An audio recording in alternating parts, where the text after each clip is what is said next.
I'm so disappointed in the fact that you're the one that wanted to be the villain. Embrace it. Be the villain. Be it. You wanted it. You said it. Now enjoy it and stand 10 toes deep in it and say it with your chest. They are watching because of me too. Even when you know they're not. We all know they're not. Angel Reese just went full Hulk mode after hearing Caitlyn Clark's back from injury. And trust me, the drama's hotter than a ghost pepper wing in the depths of hell. Did Clark just swipe Reese's spotlight again? Are we witnessing the pettiest showdown in sports history, unfolding like an ESPN soap opera? Buckle up, because we're diving headfirst into fiery tempers, viral shade, and one seriously awkward post-game side-eye.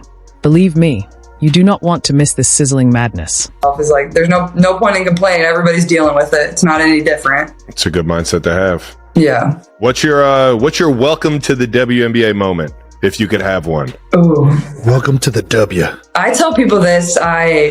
It was early on. I want to say it was like our 10th game of the year. We're playing in New York versus Liberty, who ended up winning the championship this year. Yep.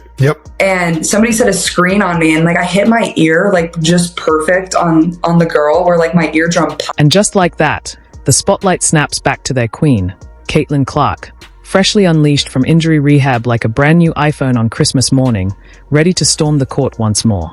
If Angel Reese thought the cameras would stick around her a bit longer, she's about to get a harsh reminder.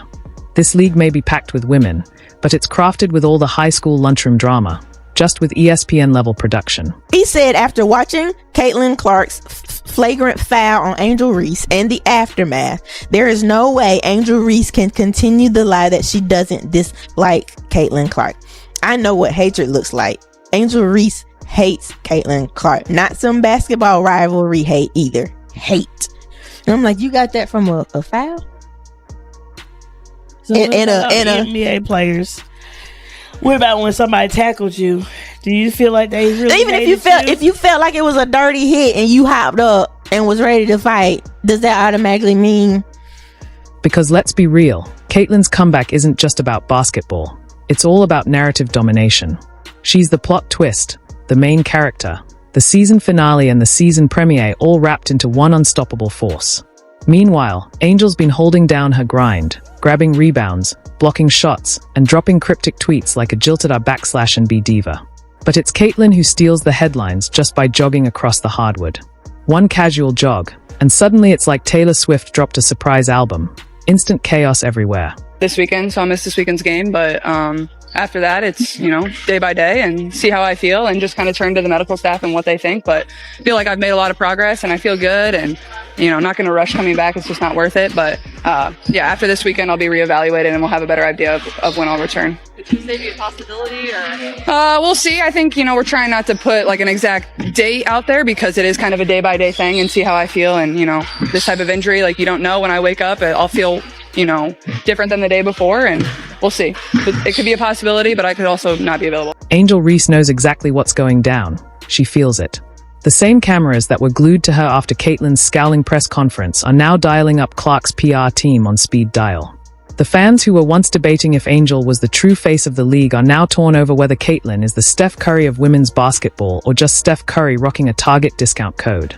No matter how you slice it, Angel is definitely not impressed. Presence, just being there, change them. That's it. Like, you can sit here and come up with 1,000 different reasons for why. There's one why. That makes two. One why.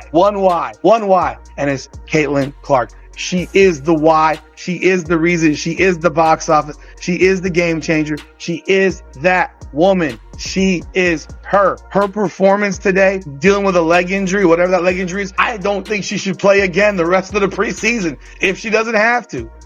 And we all remember Angel's bold declaration, loud and clear. This league isn't built around just one woman. It's not the Caitlyn Clark show with guest appearances from anyone who dares defend her.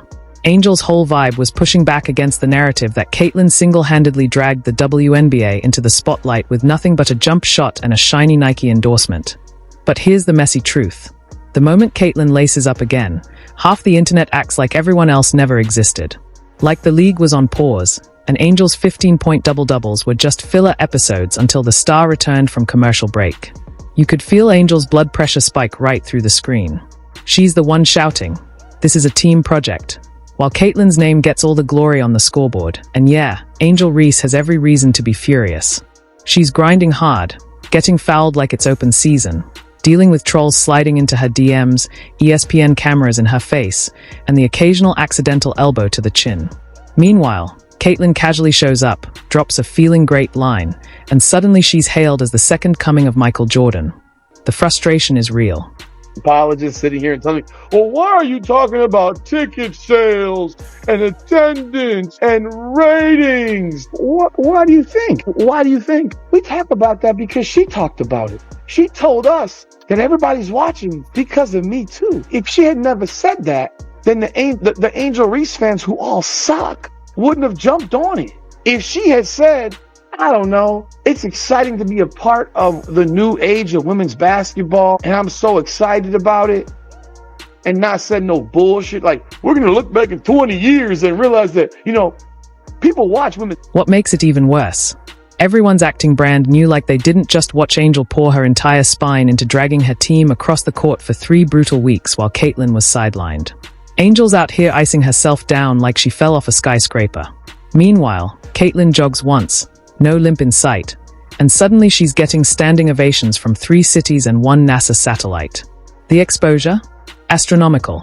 Literally, meanwhile, Angel's still catching side eyes for being too confident, too brash, or, heaven forbid, too entertaining. When Caitlyn gets hyped, it's called passion. When Angel does it, attitude. You can almost hear the sports anchors scrambling, fumbling to explain why one celebration is inspiring and the other is a bit much. And let's be brutally honest, too many women in the WNBA are treating this like a TikTok beef, not a professional league. The drama spills off the court, too, subtweets petty enough to make your head spin, press conference shade at Olympic levels. You'd think these were grown women getting paid to play a sport, but half of them have the emotional range of someone who just lost their phone charger at brunch. We've got players acting like they are starring in their own reality show, keeping up with the crossovers, Real Housewives of Fast Break City. Take your pick. Instead of lifting each other up, it's turned into a competition.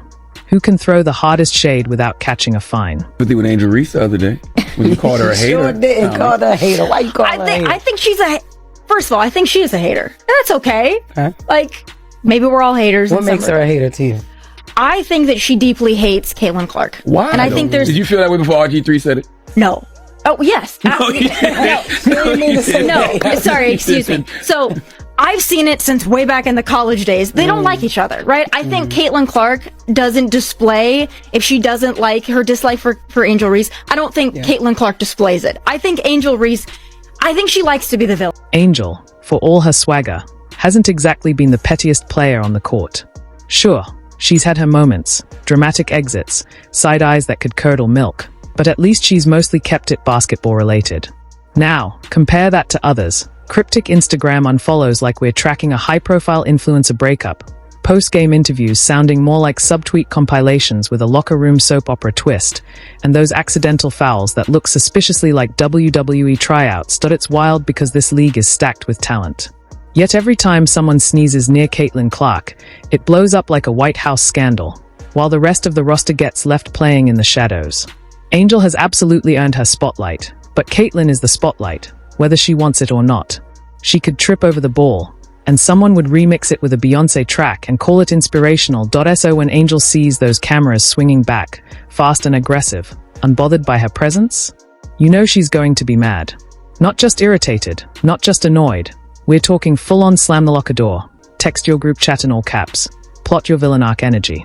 Because seriously, how many highlight reels does a woman have to make before people remember she exists after the post-game handshake? Take that attention, right? And another thing is, it's obvious she's jealous of Caitlyn.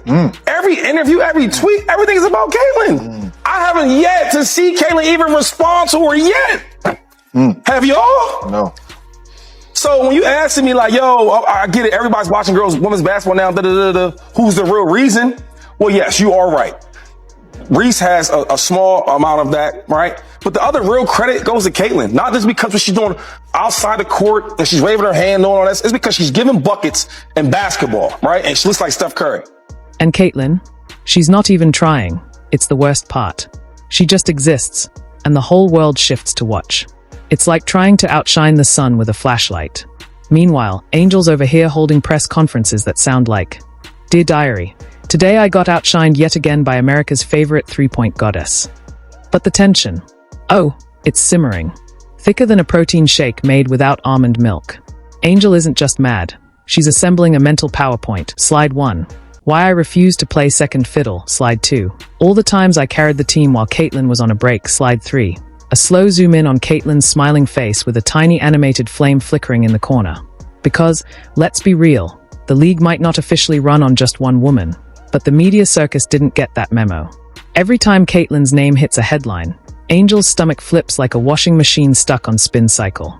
The respect she's earned gets temporarily parked in pending, while Caitlyn's story gets another glossy rewrite, and yet, despite all this, the childish drama just keeps going.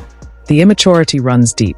Some players can't handle a loss without dropping cryptic Bible verses or liking shady tweets. Professionalism isn't extinct, but it's definitely on a permanent vacation. Sportsmanship shows up here and there, mostly in theory. This isn't a rivalry. It's a group project where everyone's fighting over credit, while the teacher's pet Caitlyn just strolls back in and scores an A+ for simply breathing.